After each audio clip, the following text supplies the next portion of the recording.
তিনজনে বাপ দুই ছেলে মেয়ে মিলে এত আনন্দ করছে, এত মানে মজা করছে, কিন্তু দিনটা অতটাও মজার ছিল না।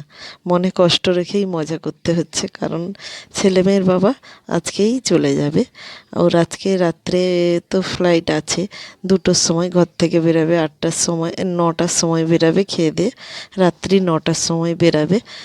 ওই রবিবার আজকে, ওই জন্য দুপুরবেলা ঘুম থেকে ওঠার পরে আর মানে বাচ্চাদের নিয়ে কোথাও বেরোচ্ছেও না, ছাদেও যেতে বলছি যাচ্ছে না, সেই খাটেই বসে আছে। বললো আমি এখান থেকে একটু কোথাও যাব না।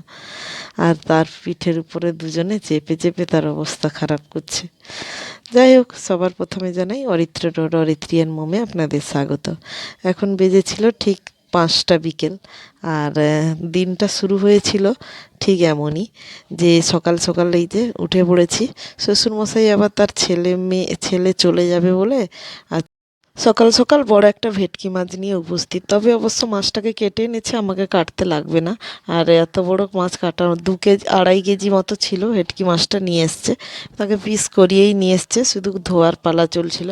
আমি বললাম ভালোই দিনে এটা, যে আগের দিনে আনলে বরং খেত, আর আজকে তো ও মোটেই খেতে চাইবে না। অনেক বড় মাছ বলে পিসটাকে এইরকম সাইডের কেটে দিয়েছিল। আর তাই যা সেগুলোকে ধুয়ে ফেলছিল চটপট করে। আর এতটাই মাছের কি বলে ওটাকে, চর্বি নিয়ে এসছে। আর এই মাছের তো ভাজতে গেলে আমাকে বিশেষ খানিকটা তেল লাগে না, এক টুকরো চর্বি ফেলে দিলেই অনেকটা তেল হয়ে যায়, ওই মাছেই ভেজে নিই। নাহলে আবার তেলটা দিয়ে সবজি একটুখানি আলু বেগুন দিয়ে তরকারি খেলে তো ডাঁটা টাটা দিয়ে খুবই ভালো লাগে, টেস্ট লাগে। বললো ছেলে চলে যাবে, রাত্রে এঁচোড় রান্না করবে, আমি এঁচোড় নিয়ে এসেছি। আমি বললাম ভালোই দিনে নিয়ে এসছেন। আর কাঁচা আম নিয়ে এসেছি, আমের টক করবে, ফুলকপি দিয়ে ভেটকি মাছের ঝোল করবে। শ্বশুরমশাই তার কত রকমের বলেই গেল। আমি বললাম আচ্ছা ঠিক আছে, কি হয় না হয় দেখা যাক পরপর। আগের দিনে ডাঁটা আলু বেগুন সবজি করে রাখা ছিল তরকারি হওয়ার জন্য। ওই চিংড়ি মাছের বড়া খেয়ে কারুরই চচ্চড়ি খেতে আর ইচ্ছে করলো না, তাই ওগুলো রেখে দিয়েছিলাম। সেই ভেটকি মাছের তেল দিয়েই আজকে চচ্চড়ি করব।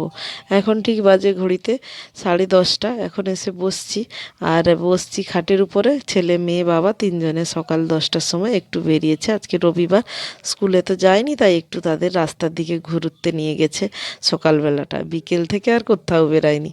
আজকে প্রতিদিন সকালে উঠলে আমাকে উঠেই ও নিজেই ডাকতো, উঠে পড়ো বাচ্চাদের স্কুলে নিয়ে যাবো, বাচ্চাদের ব্রাশ করানো থেকে সব করতো। আজকে সকাল থেকে তার এমন অবস্থা হয়েছে যে আজকে সকালে না বিছানা থেকে কাউকে ডেকেছে, নিজেই পড়ে পড়ে শুধু শুয়ে আছে, না ঘুমোচ্ছে না কিছু করছে। এই যে বাচ্চা কাচ্চার জন্য আর নিজের ব্যাগটাও মানে ঘরের মধ্যে আর খুলে গোছানোর সাহস পায়নি। তার কোথায় কি কাগজপত্র টেনে নিয়ে যাবে ভগবান জানে। তাই মায়ের ঘরে এই যে পর্দা টর্দা চাপা দিয়ে তলায় বসে বসে ব্যাগ গোছাচ্ছে। বললো কিচ্ছু গোছানো হয়নি। আমি বললাম ওগুলো গুছিয়ে নাও, না হলে আবার বিকাল থেকে তাড়ারা পড়বে, এটা নেই সেটা নেই, তাই ধীরে ধীরে গুছিয়ে নাও। এই যে আর বাচ্চারা এই বাইরে খেলাধুলা করছে, বলছি ঠামির ঘরে যাবে না এখন। আর তার মা বসে আছে, মানে ছেলে মেয়ের বাবা বসছে তলায় আর শাশুমা বসছে উপরে, দিয়ে দেখছে তার ছেলের সঙ্গে সুখ দুঃখের গল্প করছে।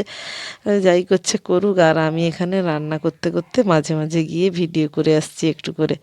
মাছ ভেজে রেখেছি, তরকারি রান্না করছি, আমের চাটনি কমপ্লিট।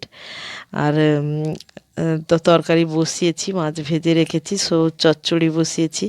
যা গেছে প্রতিদিনের মতো ভ্যাকসিন নিতে আজকেও, ভ্যাকসিন সরি বলছি, ইঞ্জেকশান নিতে, তার কোমর ব্যথার ইঞ্জেকশান নিতে আজকেই নিলে তার লাস্ট ডোজ কমপ্লিট হয়ে যাবে। এই হচ্ছে ব্যাপার। এই যে সবজির তরকারিও হয়ে গেছে দেখুন, এটা এই ভেটকি মাছের নাড়ি ভুড়ি দিয়েই তরকারিটা। আর পাশের উনুনে বসিয়েছি ফুলকপি দিয়ে মাছের ঝোল, মাছটা ভেজে রেখেছি, ফুলকপি দিয়ে মাছের ঝোল করেছি। বাচ্চাদের দেবো তো, তাই অনেকটাই জল দিয়েছি, আর বেশি গুঁড়ো লঙ্কা দিইনি, কাঁচা লঙ্কা কয়েকটা ফেলে রেখেছি। অল্প একটু 1/2 চামচ খানিক গুঁড়ো লঙ্কা দিয়েছি, বেশি দিইনি, কারণ লঙ্কা হয়ে গেলে কেউ খেতে পারবে না। আর ছোটের আবার টমেটো লাগে, তাই হাফ টমেটো ঝোলে ফেলে রাখলাম, ও যাতে সেদ্ধটা নিয়ে নিতে পারে। দিলে তার ঝাল মানে একটু মুখেও জ্বালা জ্বালা করলেও ও খাবে না, ওই জন্য ওর জন্য টমেটোটা ফেলে রেখেছি। এই হলো দুপুরের আমাদের মেনু, আমের চাটনি আর মাছের ঝোল আর সঙ্গে চচ্চড়ি। আর ওর তো গোছানোর পালা শেষই হয়নি, ও খালি বলছে এই কলগেটটা রেখে দিয়ে গেলাম, ইউজ করে নেবে, টুথপেস্টগুলো রেখে দিয়ে গেলাম, ইউজ করে নেবে, এখানে দুটো ছুরি রেখে দিয়ে গেলাম, সাবধান বাচ্চাদের হাত দিতে দেবে না, ওই সব বলতে থাকলো। আর ছেলে এই যে সারাদিন এই করছে, মেয়ে বাইরে বসে বসে টিভি দেখছে। হলো আর ফোন টোন দেখবো না, এখন একটু ঘুমিয়ে নিই, এখন ফ্লাইটে বসলে আজকে মানে 24 ঘন্টার এখন জার্নি আছে, ওই তো ঘুম টুম হবে না, বসে বসেই কাটাতে হবে, তাই ঘুমিয়ে নিই। কিন্তু ঘুমোতে ঘুমোতে মাঝে মাঝে তেড়ে মেড়ে উঠে বসছে, ভাবছে এই বুঝি টাইম হয়ে গেছে, এই বুঝি টাইম হয়ে গেছে, আতঙ্ক টাইপ লাগছে আর কি।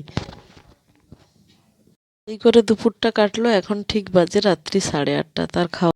আর আমাকে বললো যে বেরোনোর সময় একদম ভিডিও টিডিও করবে না, ওই সবার চোখের জল নাকের জল দেখিয়ে তোমাকে এত সবার কাছে এত ইমোশনাল ভিডিও দেখিয়ে এত তোমাকে সবার কাছে সহানুভূতি অর্জন করতে হবে না।